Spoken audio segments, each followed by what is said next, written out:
그대로 옛날 10년 전, 5년 전에 우리들의 믿음 그대로라고 하면은 우리의 구원은 다시 한번 처음서부터 생각해 봐야 되지 않을까 하는 생각을 합니다.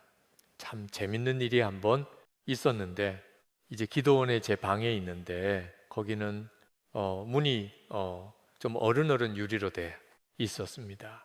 그런데 누가 밖에서 들어오려고 하다 말고 또 들어오려다 하다 말고 밖에 그렇게 오래서 있더라고요. 저 사람들 좀 이상한 사람인가 하며 제자리 제가 이제 돌아와 사람들과 상담 다 마치고 또 설교를 준비를 이렇게 하고 있다가 그 사람이 또 있을까 하고 이렇게 나가봤더니 아직도 서 있더라고요. 그러면 분명히 정상적인 사람이 아닐 거 아니에요. 그런 사람들은 그저 모르는 척 하는 게 낫겠다 하고 있는데 문을 조그맣게 두드리더라고요. 그래, 예, 들어오시죠. 저는 그 친구를 만나는 순간에 기절하고 쓰러지는 줄 알았어요. 왜냐하면 저거 학생 때나 뭐 이럴 때나 뭐 하여튼 의사가 되고 난 다음이나 저거 같이 놀던 친구였거든요.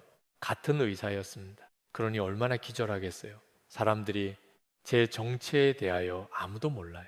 제가 어떻게 놀았는지 아무도 몰라요. 친한 친구들과는 진하게 놀았어요. 그런데 제 모든 것을 알고 있느니 친구가 딱 나타나니까 얼마나 당황했겠어요. 그래서 제가 야, 너 정말로 오래간만이다.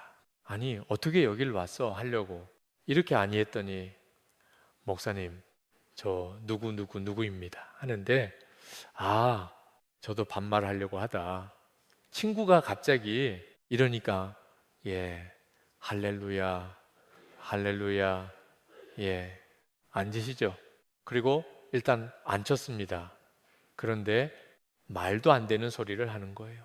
목사님, 저 사랑하는 딸이 하나가 있어요. 제 딸 결혼식 줄례를 꼭 써주셔야 돼요. 그래서 제가 깜짝 놀라 이런 얘기를 했습니다. 내가 누군 줄 알잖아요. 그런데 어떻게 제일 예쁜 딸을 저보고 결혼 주례를 어떻게 하라고 합니까? 그때만 해도 저는 결혼 주례를 거의 안 했어요. 그리고 이제 결혼 주례를 시작했습니다. 왜냐하면 저는 가정이 깨진 사람이에요. 하나님 만나기 전에 이미 가정이 깨져버린 사람 혼자 지금까지 왔습니다. 주님, 저는 결혼 안 할 거예요. 또다시 안 할 거예요. 왜냐하면 이제 주님은 제 신랑이 됐기 때문에요.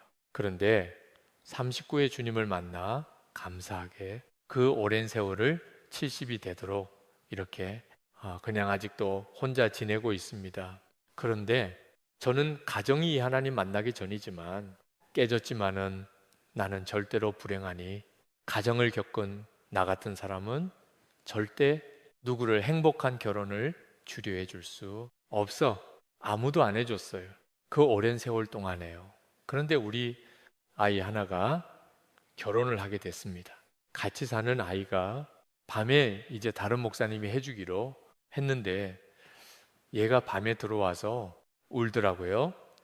목사님, 우리 지금 이렇게 애들끼리 불행한 애들끼리 우리가 모여 살고 있지만은 우리가 깨진 가정입니까? 하나님, 보시기에 우리 가정은 잘못된 비뚤어진 가정인가요? 목사님, 우리는 가장 아름다운 가정이에요. 남들이 할 수 없는 것을 하는 가정이에요. 목사님, 제게 결혼 주례를 해주세요. 가만히 생각을 해보니까 그래, 우리 가정은 너무나 하나님 보시기에는 제일 아름다운 가정 아닐까.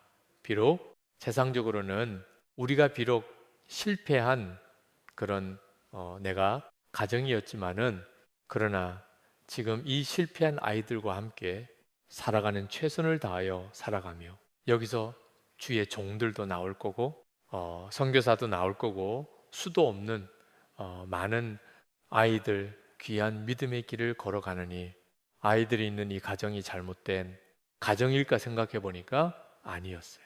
그래 맞다. 이제 내가 해야겠다 하고 그 아이를 처음으로 결혼 주례를 하고 그 다음서부터는 얼마나 결혼 주례가 밀려들기 시작하는지 거의 매주 토요일을 결혼 주례로 보내기도 하곤 합니다. 그런데 어쨌든 그렇게 처음 이제 결혼 주례를 쭉 해주고 나간 지가 얼마 안 될 때 바로 제 친친했던 친구가 목사님 저는 들어오려고요. 일주일 전서부터 여길 왔다가 도로 돌아가고 목사님을 만날 자신이 없어. 일주일 동안 왔다가 또 돌아가고 하며 오늘은 그저 용기를 내서 문을 두드렸어요. 정말 말도 안 되는 일이에요. 저는 그냥 야나야 임마 그냥 솔직하게 아무도 없잖아. 그냥 반말에 그러려고 했는데 너무 진지하게요. 목사님께서 저희 아이를 결혼을 주례를 시켜 주신다면 가문의 영광이고요. 아마 이러니까 저도 그냥 뭐 어쩔 가라수 없이 참 괴로운 심정으로 걔보다 훨씬 더 공부를 제가 못 했거든요. 하여튼 모든 면에 전 별 볼 일이 없었어요. 그런데 그거보다도 이 친구는 어떻게 됐나요? 저 친구는 어떻게 됐나요? 저는 주님을 만나는 그 순간에 하나님 아무도 안 만나겠어요. 친구고 뭐고 아무도 안 만나겠어요. 제 세상에 있는 모든 걸 다 끊어 버리고 저는 무조건 이 길로 들어와 이 믿음의 길을 그런지 벌써 엄청나게 오랜 세월이 흘렀잖아요. 뭐라고 하느냐면 책자에 행방불명자라고 기록이 돼 있더래요. 얼마나 행복했는지 몰라요. 속으로 주님, 세상에서는 다 무명한 자, 어디로 갔는지 모르는 행방불명자지만은 하늘나라에서는 가장 유명한 자. 주님께서 꼭 기억하시는 그 종이 되게 해주세요. 그런 기도를 했습니다. 어쨌든 간에 이 친구의 간절한 그런 이 부탁으로 정말 크고 화려하기가 짝이 없는 그곳에 가서 제가 이제 주례를 하게 됐는데 이 친구가 뭐라고 하느냐 하면은요. 저는 걔가 하나님을 믿을 줄은 전혀 상상짓도 못했어요. 더 이상 얘기를 하면 안 되잖아요. 어쨌든 간에 참 좋은 친구예요. 이 분명히 동영상도 볼 거예요. 빠지지 않고 보니까 제게 그 부탁을 하는데 뭐라고 하느냐면 은혜 받을 말씀으로 다 해달래요.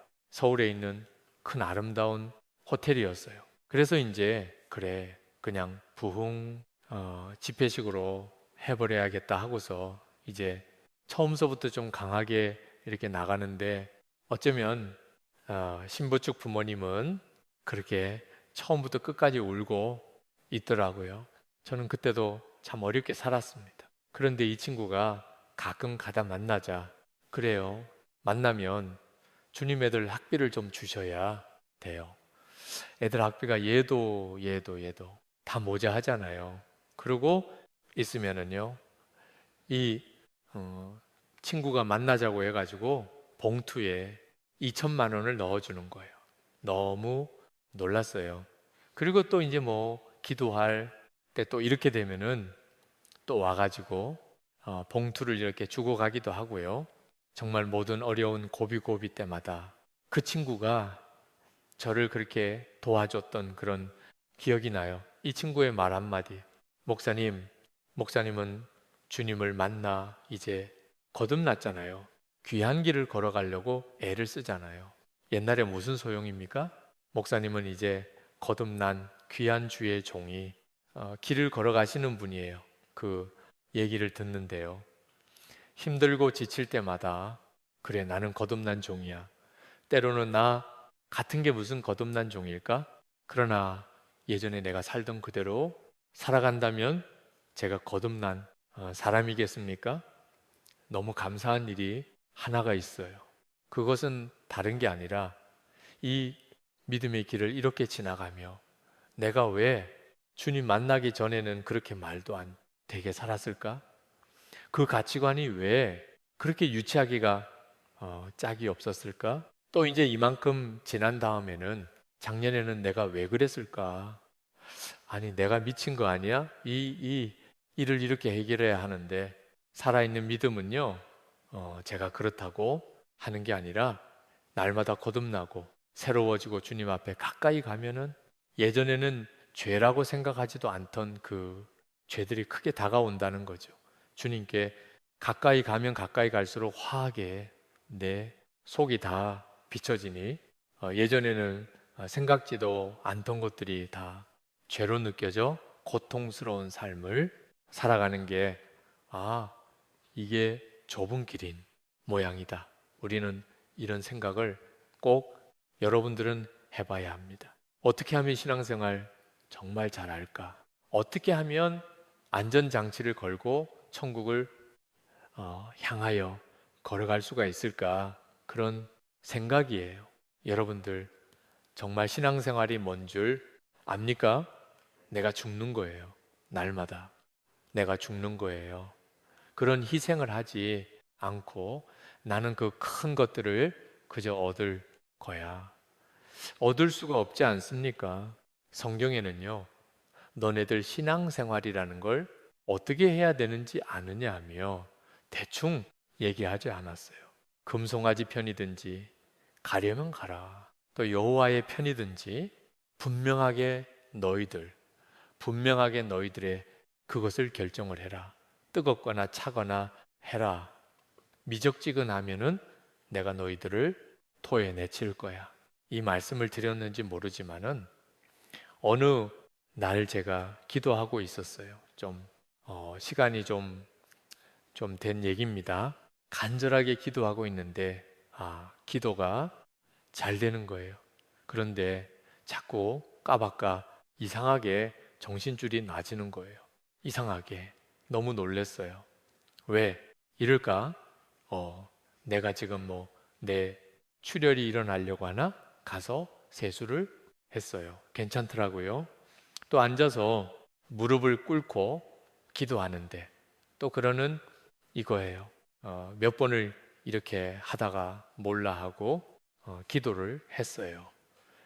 입신이다 뭐다? 저는 그런 거 안 해요. 아시는군요. 벌써 인터넷 보면은 박보영 목사가 입신하여 뭐 이런 것들을 하더라고요. 저는 입신 같은 거 뭔지도 몰라요. 또 입신했다고 하면 뭘 간증하는 사람들을 정말 싫어해요. 그런데 그냥 왜 그런지 정신줄을 자꾸 놓게 되는데 그거는 입신 같은 것은 저는 그건 단어는 싫어요. 어쨌든 간에 몸은 여기 있으면서 그냥 하여튼 눈을 이렇게 또 보니까 무슨 굉장히 넓은 것인데 검은 강물 같은 게 흐르고 있었어요. 이 검은 강물이 뭘까? 그런데 가까이 가면 갈수록 그게 뭔지 알겠는데 엄청나게 큰 단광에서 큰 강으로 흘러내리는 시커먼 물 같았어요. 근데 가까이 가 보니까 검은 옷을 입은 사람들이 목이 없는 거예요. 왜 목이 없나 하고 봤더니 고개를 푹 이렇게 숙이고 어디론지 꽤 많은 사람들이 가고 있었습니다. 대충 알겠더라고요. 저 사람들은 지옥을 가는 모양이다. 그런데 또 그만큼은 아니지만은 꽤 많은 사람들이 회색 옷을 입고 회색의 강물들이 물이 있다가 회색으로 점점 이렇게 저쪽으로 갈수록 옅어지는 그런 강물도 흐르고 있었어요. 그 옆에 섞여서요. 주님, 저 회색은 뭔가요? 그리고 물으면은요, 그냥 알게 돼요. 그냥 저 회색은 말이야 하는 게 아니라 그냥 알게 되더라고요.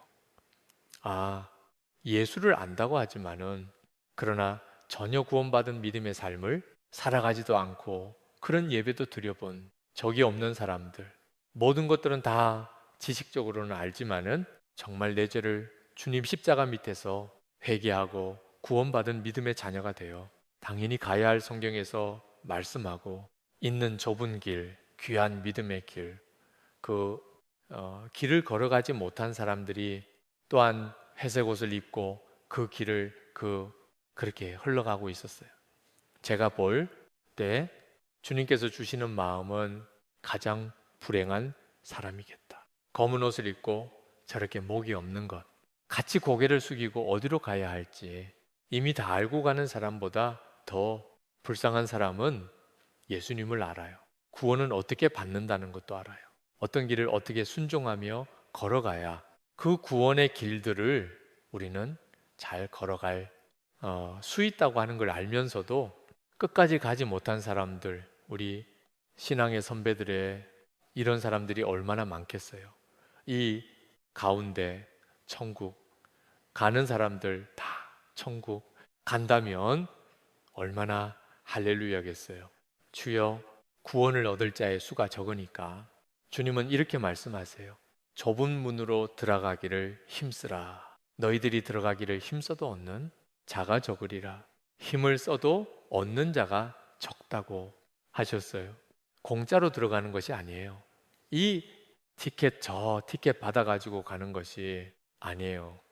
사람들이 목사가 당신 구원 얻었어. 당신은 아니야. 당신은 못되게 살았기 때문에 아니야. 그건 아니에요. 이건 하나님만 아어요. 우리가 어떻게 알겠습니까? 그러나 짐작 안 돼. 나는 정말 죄를 회개했나? 그리고 돌이켜 성령님과 함께 내게 말씀해 주시는 그 말씀대로 내가 얼마나 더럽고 추한지 우리는 그 믿음의 길을 걸어가고 있나. 이 물음은 우리에게 늘 물어야 될 겁니다. 그러면 교회를 다니며 어떻게 해야지 나는 정말 하나님을 만날 수 있을까? 나는 하나님의 자녀가 되었는데 이제 내 생각에는 된 것 같은데 그럼 이제는 무엇을 하며 어떻게 살아가야 할 것인가? 어떤 길을 어떻게 걸어가야 할 건가? 내 목적은 어디인가? 그렇다고 하면 난 내 삶 속에서 어떻게 하면서 살아가는 것이 옳은 것인가? 이걸 우리는 잘 알아야 한다는 거죠. 잘 알아야 한다는 거예요. 그런데 한번 생각을 해보세요. 많은 사람들이 있지만은 다 구원받은 사람은 아니잖아요. 냉정하게 한번 생각을 해봐요. 그런데 비뚤어지고 잘못된 목사들은 어떻게 가르치느냐? 여러분들 다 구원받습니다. 그리고 축복을 얘기를 해요. 물론 축복받을 수도 있습니다. 교인들은 당뇨병, 고혈압, 성인병들이 다 걸려 있어요. 왜냐하면 단들만 먹이는 거예요. 그래서는 안 돼요. 우리는 성경을 똑바로 봐야 하지 않습니까? 이쪽 한 구석을 빼가지고 믿는 자들, 그리고 입으로 시하는 자들 마음으로 믿는 자들은 다 여러분들은 천국 갑니다. 그러면 입으로 그냥 여러분 할렐루야 예수 그리스도 나는 믿습니다 하면 다 천국 갑니까? 그 시대에 믿는다고 하는 것은 예수를 믿음으로 말미암아 나는 예수를 믿습니다. 입으로 신함으로 말미암아 이 사람들은 짐승의 밥이 되고 돌로 맞 죽기도 하고 창에 찔려 죽기도 했어요. 그게 입으로 시인하는 거예요. 그것을 왜 요즘에 갖다가 됩니까? 아멘 하면 대하면 됩니까? 찬양을 뜨겁게 부르면 됩니까? 그렇지 않아요. 누가 구원을 받을 수 있을까, 여러분? 같이 복음이 무언가를 늘 이렇게 들으면은 그러면 나는 안전하고 구원받을 수 있는 믿음의 길을 나는 걸어가거나 교회 주일날 나오고 열심히 봉사하여 나는 그렇게 오랜 세월들을 예수를 믿는다고 하면은 자동적으로 나는 구원을 얻는 것일까? 아니에요.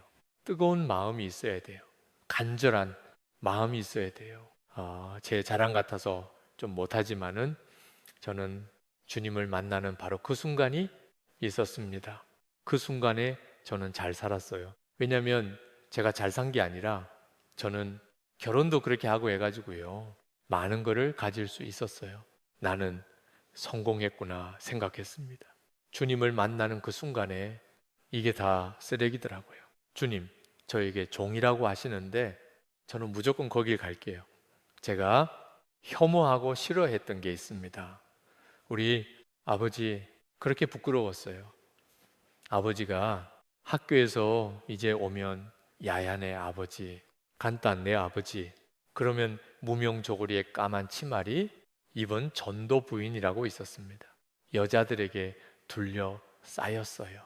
그러고서는 여자 한무대기들을 데리고 가는 거예요. 야, 너네 아버지야.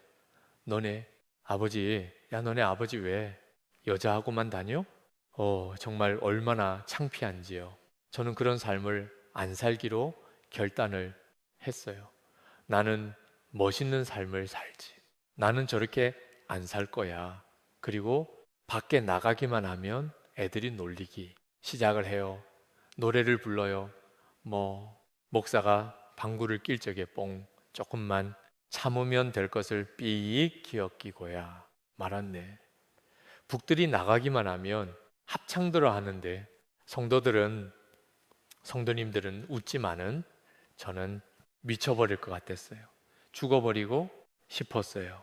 그랬던 제가 주님을 만났어요. 제가 아들이 하나가 있는데 이 아들이 하나님을 만날까봐 아버지하고 할아버지 같은 서울에서 살았습니다마는 얘 3살 때가 얘도 벌써 몇 대 독자예요. 저도. 그러니까 그래도 근처에도 못 가게 했어요.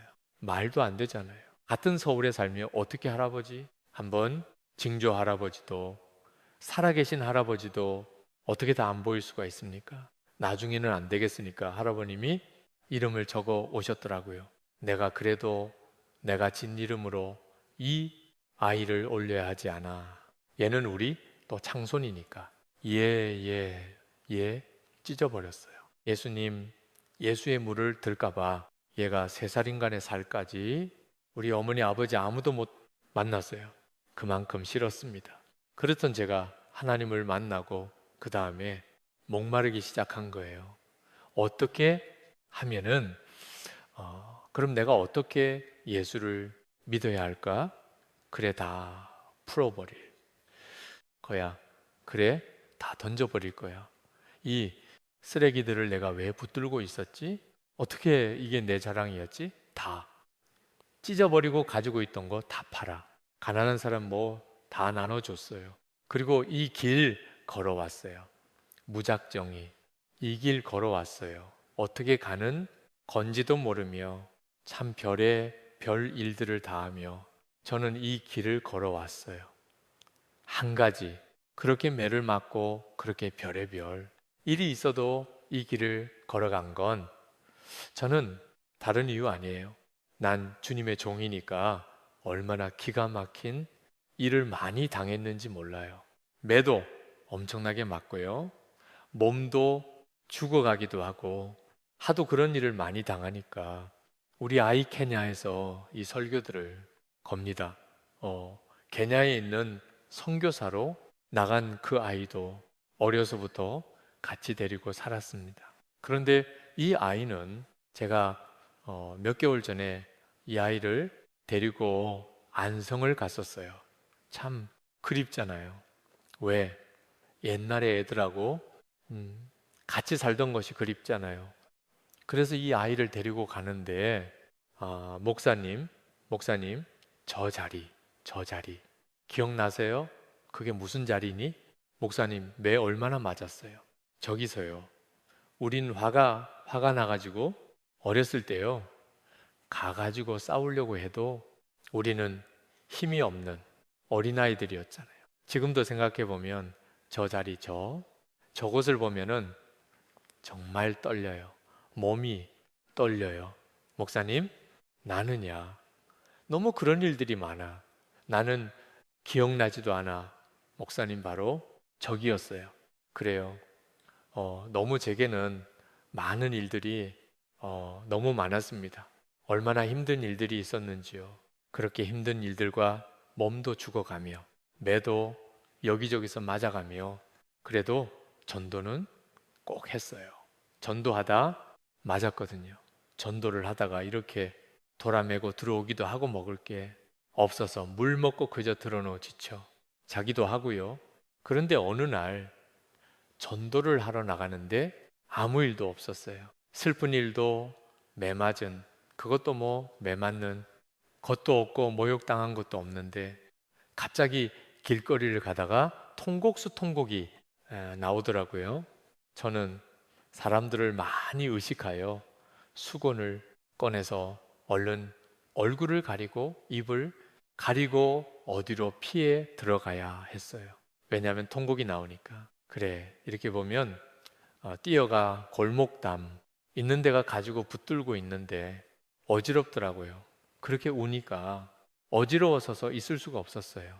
그래서 담을 뒤로 하고 주저앉아 가지고 그냥 머리를 숙이고 울고 있었어요. 왜 우는지도 모르겠어요. 그냥 한 번에 감정이 뭐가 힘들었던, 뭐가 이게 뚜껑이 열리면서 괴로웠던지, 하여튼 저는 왜 울었는지 모르지만 울고 있었습니다. 한참을 울고 있는데 누가 툭툭 치더라고요. 그 울다가 이렇게 보니까 화난 저희 하늘 때문에 누군지 잘 모르겠었어요. 그래서 이렇게 보고 있으니까 이 사람이 털이 난 사람인데 앉아서 저를 끌어안주더라고요. 울지 마울지 마. 그런데 그때였어요. 저는 이 간증 자주 하죠. 왜냐하면 잊지 못할 간증이기 때문에. 강물 같은 평안이 흐른다. 밑바닥으로요. 천국이 그곳이라고 하면 주님 전화 깨지 않게 해주세요. 이곳에서 깨어나지 않게 해주세요. 천국인 거예요. 여기서 깨면 어떻게 하지? 그런데 오래 머물지 않고 그것은 그렇게 지나갔어요. 나를 끌어안고 있는 이 사람은 누군가 하고 봤더니 같이 지내는 노숙자였습니다. 노숙자 품에서 제일 평생에 가장 천국과 같은 강물같이는 기쁨이 다시는 여기서 벗어나고 싶지도 않고 깨어나고 싶지도 않고 그저 이대로라고 하면 길바닥에서 뭐 쳐져서 쳐주건 얼어 죽건 간에 전혀 상관없이 그냥 이게 내게 계속됐으면 얼마나 행복할까. 하나님께서 제게 위로해 주실 그렇게 높은 목사님이 와서 좋은 식사를 하는 거 그게 아니었고 저는 노숙하는 분 품에 안겨 그렇게 오랫동안 울었던 기억이 나요. 그럼 다시 또 힘을 얻고 또 다시 이제 그 다음 날을 마저 또 살아가고 무엇 때문에 제가 그걸 다 어떻게 다 저 같이 약한 사람이 이길 수 있었을까요? 다른 거 없었어요. 저는 천국에 목말랐어요. 이 땅에서 어떠면 어때? 하나님, 저 버려졌으면 어때요? 천국 맨 끝에만 가게 해주세요. 왜냐하면 우리는 반드시 그날이 안 오면은 얼마나 좋겠습니까마는 그날이 오잖아요. 그날이 왔을 때 준비한 사람들은 참 행복할 거고 그렇지 않은 사람들은 두려 떨며 목이 없이 그저 그렇게 회색 옷을 입고 그것을 향해 걸어가지 않겠습니까? 그것이 저에게 얼마나 참 충격적인 그런 광경이었는지 몰라요. 또한 전도를 하려고 나가는데 거기는 조금만 나가면 밭이었어요. 근데 가을거지도 다 하고 났는데 그렇게 거기에 텐트 하나가 이렇게 세워져 있었습니다. 아니 못 본 텐트인데 저 텐트는 뭐야? 불도 켜놓고 알고 봤더니 개를 데려오면 개를 잡아 주는 그죠? 그런 텐트가 농 가운데 세워졌습니다. 그런데 이렇게 전도를 하러 가려고 하는데 자전거의 이름만 같은데 간계한 마리를 담아가지고 이렇게 나왔어요.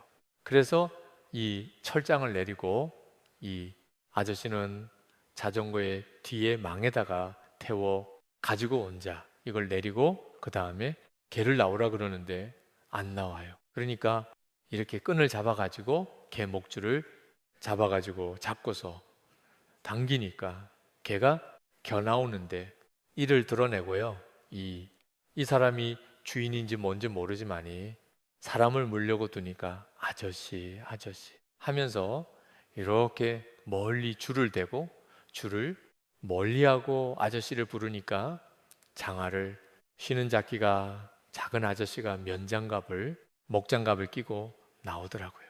조금도 무서워하지 않아요. 뭐 같이 무슨 얘기를 하더니 조금도 무서워하지도 않고 개를 목줄을 딱 잡더니 목을 잡고요. 이리와 하니까 대소변을 보고 이끌려 들어가더라고요. 그 다음엔 제가 몰라요. 얼른 그 길을 지나갔으니 제 머리에 늘 남는 건 우리도 저렇게 될 수 있겠다. 잘 준비하지 않으면은 저 모습이 될 수밖에 없겠다 하는 생각을 했습니다. 그렇다고 하면 어떤 믿음을 가지고 우리가 살아가야 할까? 가장 중요한 게 있어요. 정말 목말라야 해요.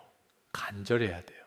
저희 집에 제가 기도원에 있는데 어떤 사람이 하나가 찾아왔는데 암이에요. 배가 남산만 하더라고요. 싸카맣고 가남이었어요. 이 사람이 찾아와서 눈동자는 노랗고요. 목사님, 저는 예수 믿은 지 얼마 안 됐습니다. 죽는 거는 정말 겁 안 나요. 왜? 저는 이제 회개했으니까 천국 갈 거니까. 그런데 저에게 가장 큰 고민이 있습니다. 내 딸입니다.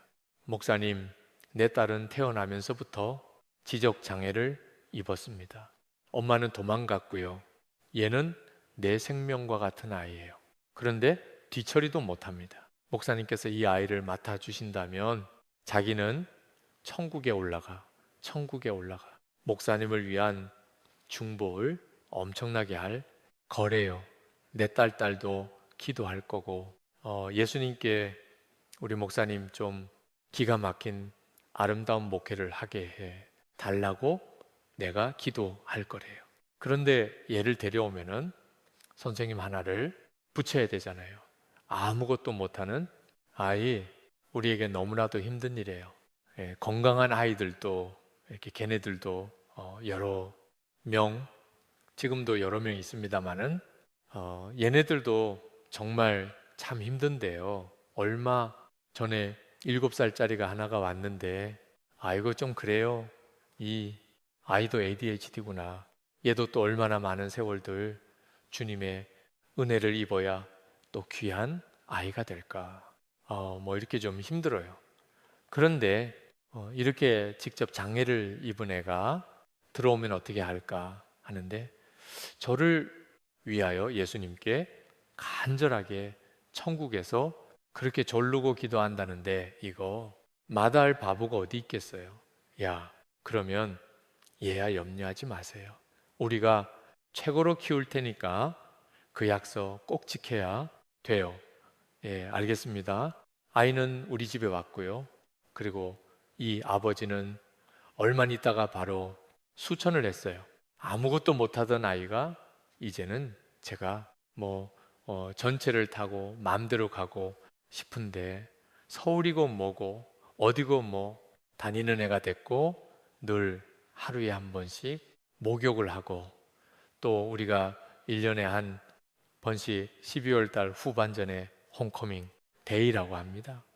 우리 집에서 살던 아이들이 다 다시 그날은 뭐 다시 돌아오는데 한 7, 80명은 애들이 다 와요. 얼마나 행복한 날인지 모릅니다. 그러면 이 아이는 피아노를 쳐요, 독주를 해요. 얼마나 이쁜지 모릅니다.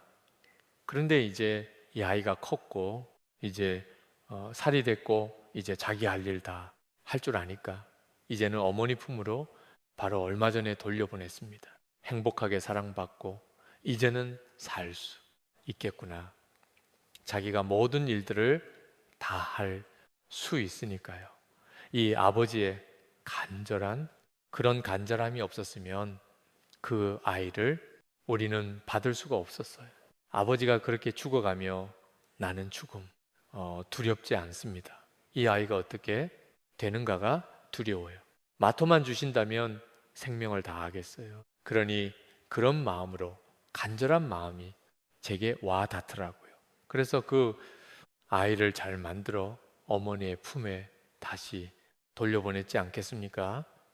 우리가 그저 교회 나와 영혼 없는 자들과 같이 그 예배가 나를 거듭나고 또다시 거듭나는 그런 기회로 만들지 못한다면 우리가 믿고 있는 이 모든 것들이 또 아니에요. 머리는 다 알지 않습니까? 그런데 삶으로는 전혀 못 살아요. 왜? 그럴까? 목마음이 없어요. 정말 내가 하나님의 뜻대로 나는 살아갈 거야. 순종할 거야. 나는 정말 구원받은 믿음의 자녀의 길을 걸어갈 거야. 그 간절한 목마름이 없다는 거예요. 그래서 주님은 이런 어떤 진주 장사가 있었습니다.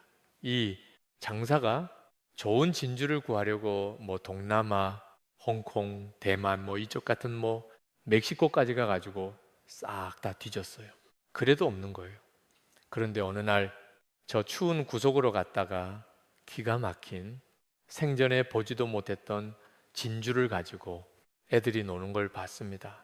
이 진주 장사는 어떻게 하겠느냐? 가지고 있는 거 다 팔아. 그 아이에게 다 줘버리고 이 진주 하나 갖고 돌아오지 않겠느냐? 마찬가지예요. 누가 하나님의 말씀대로 살고 정말 믿음의 믿음을 가지고 주님의 말씀대로 순종하며 살아가며 끝까지 좁은 길 누가 뭐라고 하건 모욕을 하건 능멸을 당하건 내 집안 식구가 나를 다 떠나버리건 상관없어요. 그저 복음을 듣기만 하면 됩니까? 오랜 세월 교회만 나오기만 하면 됩니까? 저는 나름대로 그래도 목회하며 많은 사람들을 관찰을 했습니다. 저는 관찰하는 걸 너무 잘해요. 사람들과 상담하면서도 그 사람으로부터 배워요. 왜냐하면은 그게 습관이 됐습니다. 공부를 정말 못 했어요. 남들만큼 하려고 애를 써도 공부에 취미가 없으니까 안 하는 거예요. 그러니까 시험 때 되면 어떻게 하느냐면 시험에 나올 만한 것만 쫙 뽑아 가지고 그것만 해요. 나오면은 되는 거고 안 나오면 아주 폭삭 망하는 거예요. 자꾸 뽑아요. 그런데 나중에는 뽑는 기술이 느니까 이 주변에 있는 것까지 다 뽑아가지고 하는 거예요. 그러다 보니 나중에는 그게 되더라고요.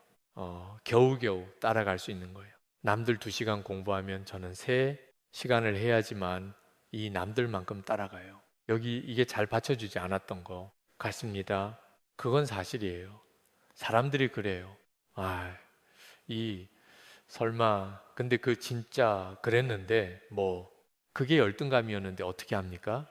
그렇게 하고 이제 주님을 만나 겨우 다 끝내자마자 조금 있다 주님을 만난 거예요. 이놈은 다 그렇게 고통스럽게 공부한 것들은 다 쓸데가 없었어요. 적은 상관이 없었어요. 지금까지 가운 한번 입어본 적도 없고 그렇게 배고파 굶으면서 저는 청진기 들고 병원에 가서 뭐이 밤새워서 환자들 보고 하는 거 저는 안 했어요. 난종인데 그걸 어떻게 합니까? 지금도 마찬가지예요. 이제 다 잊어버렸어요. 제 기억에서 남아있는 것들이 없을 정도로 이제는 다 잊어버렸어요. 그래요. 주님을 만나면 그런 건 아무 상관도 없고 소용도 없더라고요. 그런데 주님을 만나면은 정말 만나면 당신은 진하게 만났잖아. 아니, 진하게 만나는 사람, 흐릿하게 만나는 사람이 따로 있습니까? 흐릿하게 믿은 것 가지고도 얼마든지 내가 지금서부터 하나님의 말씀대로 순종하며 내 구원, 내 죄들을 우리 십자가의 보혈로 씻으며 믿음의 길을 하루하루 순종하며 이 더럽고 찐득거리는 악한 나를 십자가에 못 박으며 힘들지만은요, 발은 안 되지만 넘어질 때도 있지만은 또 일어나 그 길을 향하여 걸어가는 거는 굉장히 힘들지만은 가장 아름다운 길이에요. 저는 그렇게 생각을 합니다. 하여튼 어쨌든 고넬료라고 하는 사람이 있는데 백부장인 모양이에요. 그런데 이 사람이 하나님에 관한 얘기를 들었는데 만나고 싶은 거예요. 유대인의 하나님을 반드시 이스라엘의 하나님을 만나고 싶었어요. 그래서 열심히 기도했습니다. 그런데 어느 날 천사를 통해서 고넬료의 하나님께서 내 기도를 들으시고 내 구제, 내가 하는 구제를 기억했다. 하나님 어떻게 만납니까? 하나님 어떻게 만납니까? 물어보니까 이스라엘 백성들은 시간을 정해놓고 쭉 기도를 해봐요. 그러면 만나 주실 거예요. 열심히 기도했어요. 또 어떻게 하면 됩니까? 하나님이 뭘 기뻐하십니까? 열심히 구제 한번 해. 보세요. 그래서 무릎 꿇고 기도하고 가지고 있는 거 봐라. 열심히 구제를 했습니다. 고넬류야, 내 기도와 구제가 하나님 앞에 기억됐어. 얼마나 좋을까요? 저는 이런 것들을 놓치지 않아요. 그래, 나는 이렇게 살아갈 거야. 고넬료의 하나님이 내 하나님이 되도록 나는 기도하고 구제하며 살아갈 거야. 그가 경건하여 온 지방과 더불어 하나님을 경외하며 백성을 많이 구제하고 하나님께 항상 기도하더니 그래요. 그러면 우리는 이걸 그냥 듣고 넘기는 것이 아니라 이걸 가지고 그래 고넬료에게 기적을 베풀어 주시고 만나 주신 하나님, 내가 이렇게 하면은 나를 만나 주실까? 내게 기적을 베풀어 주실까? 이거는 내 거야 하고 그렇게 살아가기 시작을 했어요. 어느 날이었습니다. 저는 제가 제일 좋아하는 게 있어요. 이렇게 설교하고 집에 돌아가면은 지금은 구조가 조금 달라졌지만은 얼마 전까지만 해도 제 책상에 들어가자마자 있습니다. 의자가 있어요. 그 조그만 그저 빈약한 테이블 하나가 있어요. 뭐 요만해요. 그 옆에는 뭐가 있느냐면 색스폰이 있어요. 제가 색스폰을 꽤 오래 불렀거든요. 한이 30, 20, 본연 30년 가까이 아마 불었을 거예요. 그러니까 제가 테너, 엘토, 소프라노, 색스폰 다 잘 다뤄요. 그런데 하나님, 저도 좀 색스폰 좀 좋은 거 주세요. 저도 좀 좋은 색스폰을 보고 싶어요. 말도 안 되게 그 기도를 했어요. 그랬더니 캐나다에 있던 어떤 분이 보니까 신문에 색스폰 오랫동안 남은 색스폰이 있다고 해. 가지고 그걸 뭐 몇 부인가에 가지고 한국으로 보냈습니다.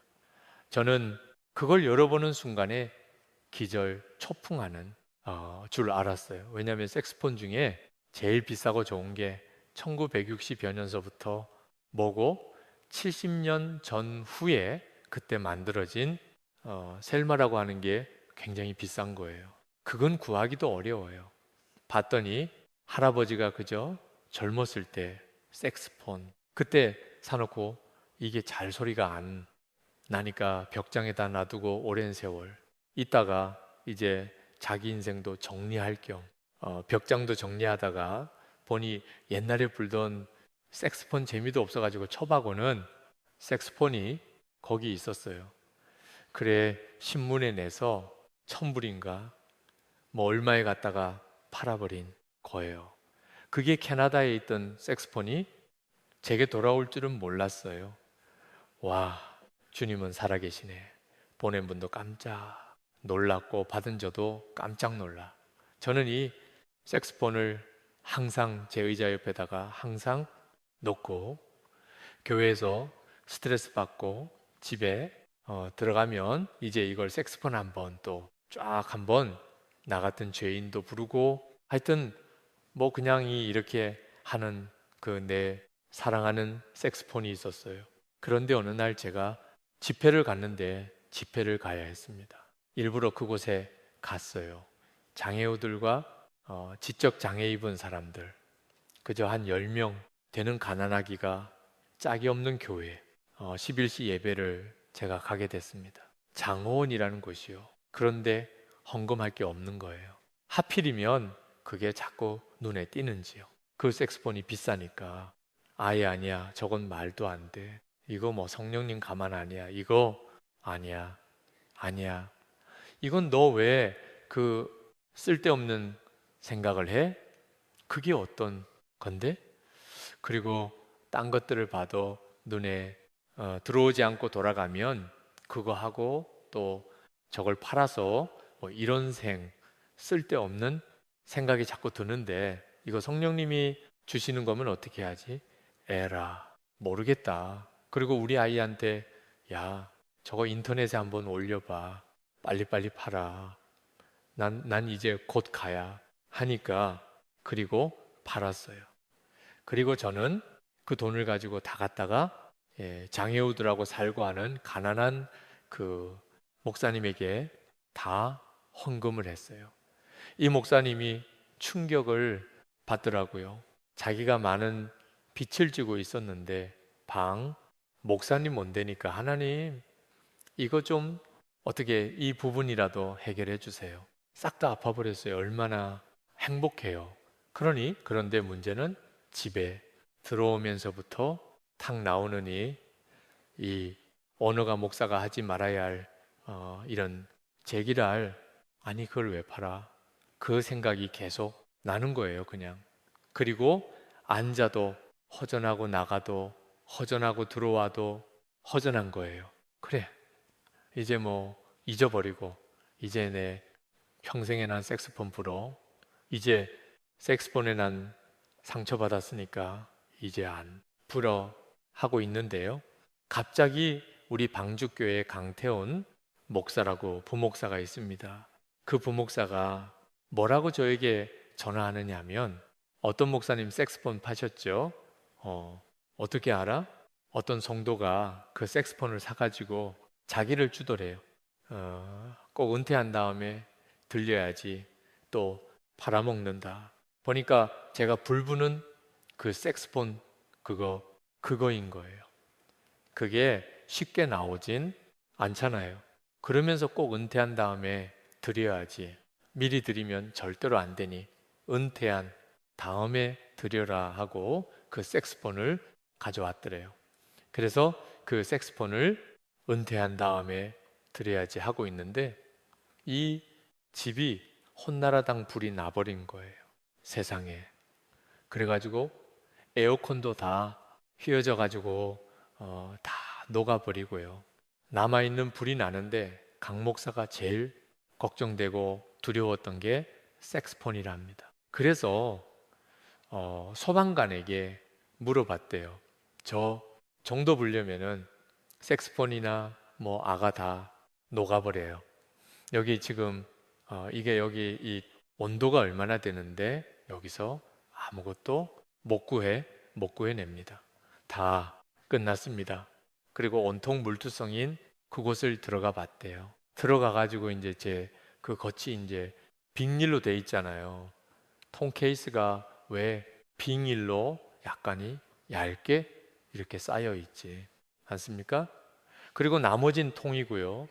단가 없어졌는데 거짓말을 한다면 강태훈 목사가 거짓말 하는 거지 가는 거 아니에요. 불티 하나 튀어가지고 그 비닐 하나가 녹은 게 없더라는 거예요. 말도 안 되더래요. 그래서 거기서 소리를 질렀대요. 색스폰을 보라고. 이 색스폰이 불 하나 튀지 않았다고 거기 다 녹아버리고 아주 새큼맣게 다 버렸는데요. 그래서 그래 하니 과장하지 말고 얘기해. 목사님 정말 요 사진을 찍은 걸 보여주는데 다 타버렸더라고요. 그거 하나만 동그러니 남아 있었어요. 그걸 가지고 드디어 은퇴해가지고 왔어요. 그래서 그걸 다시 제 그 제자리에다 놓았습니다. 늘 가서 제 자리에 앉으면 다니엘 색스포나 사자의 입에서도 불에서도 건져준 다니엘 색스포나 제가 늘 그렇게 이렇게 이름을 다니엘 색스폰이라고 걔 이름을 부르고 있어요. 왜 이렇게 됐을까? 말도 안 되는 무슨 거짓말서부터 무슨 소설 같은 얘기를 저렇게 지어낼까? 이건 뭐 다들 아는 얘기예요. 그러나 저는 분명히 믿어요. 고넬료의 하나님, 내가 내 기도를 봤어. 내 마음의 중심을 봤어. 내 구제를 봤어. 하나님께서 기뻐하시는 게 뭔 줄 아십니까? 교회 크게 만드는 건 줄 압니까? 많은 사람들이 구름대 같이 모이는 걸 하나님은 기뻐 줄 몰라 하시는 줄 압니까? 1년 예산이 이만큼이라도 돼. 그거 하나님은 하나 신경 안 쓰세요. 가령 예를 들어 한번 생각해 보세요. 강 목사가 이제 죽어서 하나님 앞에 갔어요. 야, 너 목회 몇 명 정도 했냐? 아니, 이거 물어보시겠냐고요? 1년에 너네 예산이 어느 정도냐? 와, 너 성공했구나. 아, 이러지 않으실 거 아니에요. 넌 몇 명이나 거듭나게 했니? 너 몇 명이나 정말 믿음의 용사로 만들어 이쪽으로 들어오게 했니? 신옷을 입게 했니? 아, 이거 물어볼 거 아니에요. 저는 그래서 바른 거 신경 안 써요. 제가 맡고 있는 이 양들 정말 천국 가나 나가도 어쩔 수 없어요. 저는 맨 처음에 어떻게 한 줄 압니까? 예배드리다 시끄럽게 굴잖아요. 전화가 오잖아. 나오세요. 예배 끝날 때까지 세워놨어요. 매화를 사가지고 70 먹은 할아버지라도 종아리를 때리려고 했어요. 갈 사람 가고 애들이 짧은 치마 입고 들어오면은 못 들어와요. 이거 파진 거 있잖아요. 슬리퍼 신고 들어오면 젊은 청년 애들 못 들어와요. 다들 제게 그랬습니다. 목사님, 젊은 요즘 애들이 누가 여기 오겠습니까? 오지 말라 그래. 다른 데로 가라. 그래, 받아주는 애들이 많잖아. 우린 그 아이들이 지금 몇 명 된 줄 알아요? 그 아이들이 그렇게 못 들어오게 하고 내보내고 그 이만은 천 갔다가 여기 두르고 예배드리게 하고요. 뒤집어 쓰고 예배드리게 했어요. 인천에서 아마 첫째, 둘째 거래 우리가 걔네들로 시작된 게 필그림 성격 교회가 450여 명 애들이 와서 예배드리는 숫자예요. 그리고 다락방에 얘네들 있는 애들이 한 100여 명 돼요. 그러니까 한 550명은 나와서 예배드려요. 코로나 바로 전에요. 다들 안 된다고 했지만은 하나님의 방법대로 하니 하나님께서는 이 시대의 본을 보여주시려고 했는지 몰라도 하나님의 방법대로 하니 우리가 아마 이제는 인천에서 코로나만 이것만 이제 끝나면은 청년들만큼은 제일 많지 않을까? 하여튼 목숨을 다해요. 얼마나 재밌는지 모릅니다. 전 다른 건 알지 못해요. 내가 너를 기억했다. 고넬료야. 내 구제도 내가 기억했고 내가 다 봤어. 너 기도 어떻게 하는지 내가 알아. 떠들고 중얼거리는 게 아니라 내 삶으로 살아가려고 하는 결단하는 기도. 내가 그거 알아. 이스라엘 백성들이 그렇게 사모하는 그 하나님을 하나님에 대하여 듣자마자 고넬료는 하나님을 알아야겠다. 내가 내 재산을 털어 가난한 사람들을 나눠주고 유대인 전통에 따라 내가 무릎 꿇고 기도할 거야. 고넬료야. 내 기도와 구제가 하나님께 상달이 다 되었어. 어떻게 하면 하나님 만날 수 있다고요? 목말라야 돼요. 갈망해야 돼요. 기도해야 돼요. 하나님, 기뻐하시는 그 자리에 늘 들어가 있어야 돼요. 망하면 어떻습니까? 사람들이 다 떠나버리면 어때요? 하나님께서는 그의 결국을 드러내 주시니까요. 고넬료가 주목하여 보고 두려워 가로되 주여 무슨 일이니까? 천사가 가로되 내 기도와 구제가 하나님 앞에 상달하여 기억하신 바가 되었으니 그래요. 목마음이 있으면은 우리는 하나님 앞에 간절하게 기도할 수 있고 그분이 원하는 것을 우리는 할 수가 있어요. 제가 참 재밌는 얘기 먼저 하나 하고 그 다음 이어갈게요. 시간이 거의 다 돼요. 가는군요. 우리 선교사님이 계십니다. 이제 좋은 대학교 의과 대학을 나오고 제일 좋은 대학 의과 대학을 나오고 내가 하나님을 위하여 살아가야겠다 하고 선교로 확 헌신한 분이 두 분이 있어요. 하나는 간 이식을 하는 분이고 그런데 우리 선교사님이 그래서 이제 우리하고 같이 이 아프리카에서 같이 이제 사역을 하거든요. 막 저 사람들 들어가지도 못하는 곳에 차 들고 가서 차하고 뭐 다 들고 들어가, 기구들 들어가 가지고 가서 죽어가는 사람들 다 살리기도 하고 뭐 그런 일들을 참 많이 해요. 요즘 같이 또 어려운 때엔 곡식을 엄청나게 사 놨어요. 그래서 이걸 요즘 푸는데 얼마나 재밌는지 모릅니다. 수도 없는 많은 사람들이 살아나게 돼요. 말라리아 키 700원이 없어서 애들이 수없이 죽어요. 정말 죽어요. 저는 그런 곳을 갔다 오면 나 살고 있는 자체가 이게 하나님 앞에 죄인 거예요. 먹을 것이 없어 죽어가는. 애들 보면은 우리 집에 남는 이런 것들, 음식물 남는 걸 보면은 나 이거 숨 쉬는 것마저도 죄인 아니야? 하는 생각을 그렇게 하게 돼요. 근데 이 선교사님하고 부부가 얘기하는 거 보면은 참 재밌어요. 여보, 내가 정말 그렇게 못생겼어. 내가 말하였도다. 아, 재밌어요. 그리고 놀라지 말아내니라. 아, 두려워 말라내니라 하고 그 두 분이 그렇게 장난을 해요. 그러면 너니 두렵다. 또 저하고 같이 간 순교사가 하나가 있는데 목사가 하나가 있는데 이분이 이제 초음파 이렇게 딱 가방으로 들고 다니는 초음파가 있는데 이걸로 뭐 모든 걸 다 잡아내 놓을 수밖에 없잖아요. 엑스레이가 없으니까. 그런 구석에 들어가서 전부 초음파로 거의 다 해요. 그런데 초음파도 좋지도 않은 초음파 가지고 그냥 껐다 켰다 해. 가면서 하여튼 진찰을 다 해요.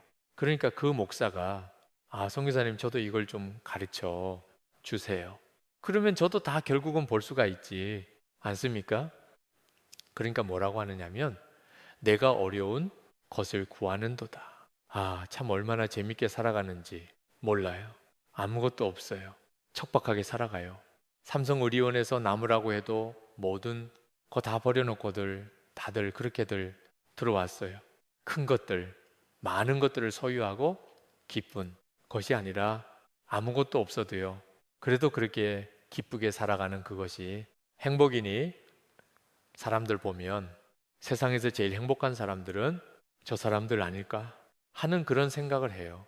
우리들의 신앙이 왜 성장이 없을까요? 왜 이렇게 10년 지나도 20년 지나도 왜 이 모양일까? 목마르게 해 달라고 하세요. 하나님 내게도 고넬료에게 그 허락하신 목마름이 내게도 있게 하여 주세요. 다른 거 달라, 이것 달라, 저거 달라 하지 말고 하나님과 이런 관계가 먼저 세워져야지 나머지 우리들의 기도도 들어주실 것 아니겠습니까? 하나님 목마르게 해주세요. 다윗의 자손 예수여 나를 기억하소서. 나를 불쌍히 여기소서. 아멘. 아멘. 그럴 때 뒤를 돌아보시지 않겠습니까? 이제 정말 끝내야 될 때가 됐습니다. 한 번은 저희 아버님이 오라고 하셨어요. 아버님은 97세세요.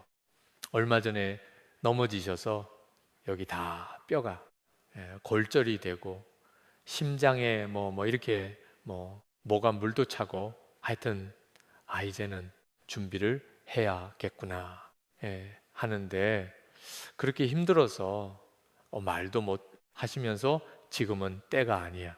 하나님은 나를 언제 뭐라고 하셨으니 아직은 아니야. 나 또 일어날 거야. 아무도 안 믿었지만 또 일어나셨어요.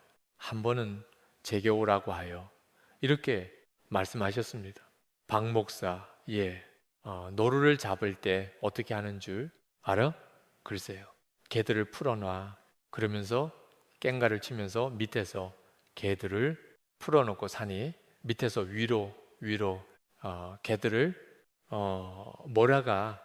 그런데 개들은 너무 힘이 드니까 그냥 몰고 막 그냥 산으로 올라가려고 하는데 지쳐가지고 혀를 이만큼 내내놓고 헐떡거리다가 결국은 따라가질 못해. 노루를 따라가지 못해. 그런데 어떤 개들이 정상에서 노루를 만나는 줄 알아. 노루가 도망간 것을 목도한 개야. 그 개들은 힘들어 지칠 것 같아도 노루가 저 위로 튀어 올라갔다고 하는 것을 알고 죽어라고 올라가. 그러면서 나는 노루를 본 개와 같이 주님을 만났어. 난 주님을 목도했어. 그러면 97세 되신 그분이 그렇게 오시더라고요. 그러면 한번 주님을 만난 사람은 정상에서까지 가서 주님을 만날 수 있게 돼. 다른 거 쳐다보지 마. 다 쓸데없는 것들이야. 주님 바라보고 가다가 보면은 정상에서 노루를 만나듯이 우리도 주님을 만나게 돼. 나 이제 곧 그 주님은 우리 주님, 우리 아버지를 만날 거야. 아직은 때가 아니야. 그러시더라고요. 그러면서 찬양을 하나를 이렇게 하시는데 정말 은혜로웠어요. 그래요. 우리 믿음의 자녀들이에요. 누가 세게 만났냐, 약하게 만났냐, 뭐 이런 거 하나도 중요하지 않습니다. 약하게 만나면 어때요? 제가 주님을 만나고 믿음의 길을 걸어가는데 애들이 그렇게 자꾸 또 도도둑질하고 또 도둑질하고 해요. 붙들고 새벽마다 울어도 안 되고 몸부림을 쳐도 안 돼요. 아, 나는 버림받은 자야. 나는 해도 또 안 될 거야. 그런데 애들은 또 도둑질하러 나가. 아, 우리 강 목사가 우리 애들을 잘 알아요. 왜냐하면 찬양도 가르치고 이 아이들을 훈련시켜 가지고 가서 우리 연합 집회에 있을 때 얘네들이 막 찬양하고 같이 했던 장분이니까요. 애들을 갖다가 저 구석에다 놓고 기도만 시키는 거예요. 저렇게 기도시키다가 애들이 찬양도 못하고 아무것도 못하겠네. 주여 주여 하고 있으니까 저 너무 저렇게 시키네. 그런데 딱 올라갈 그 체스에도 화장실 가고 싶은 애들만 얼른 화장실 갔다 와. 우리 뜨거운 마음으로 올라가야 돼. 그럴 때 저는 그 생각을 했어요.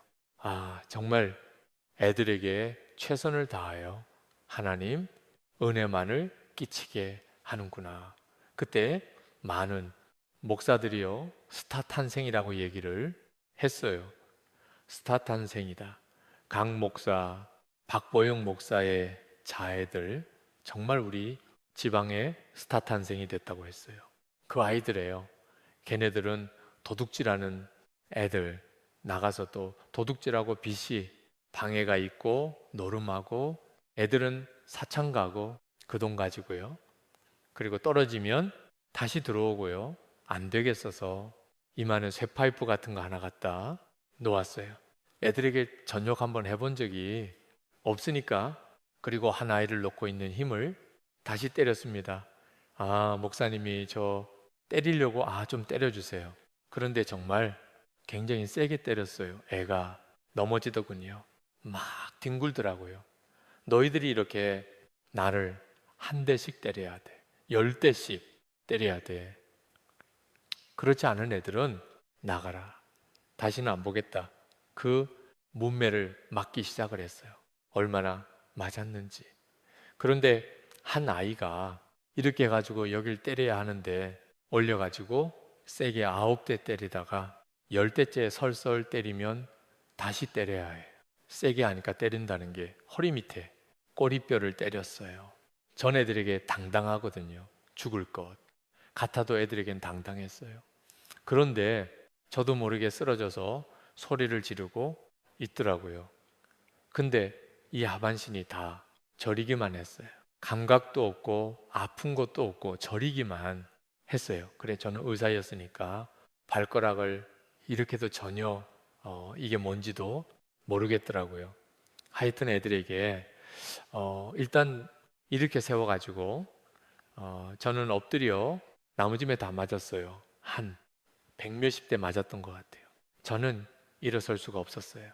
애들이 없고와 작은 아파트에다가 10평짜리 아파트에다가 누웠는데 그것도 언제 쫓겨날지 몰라요.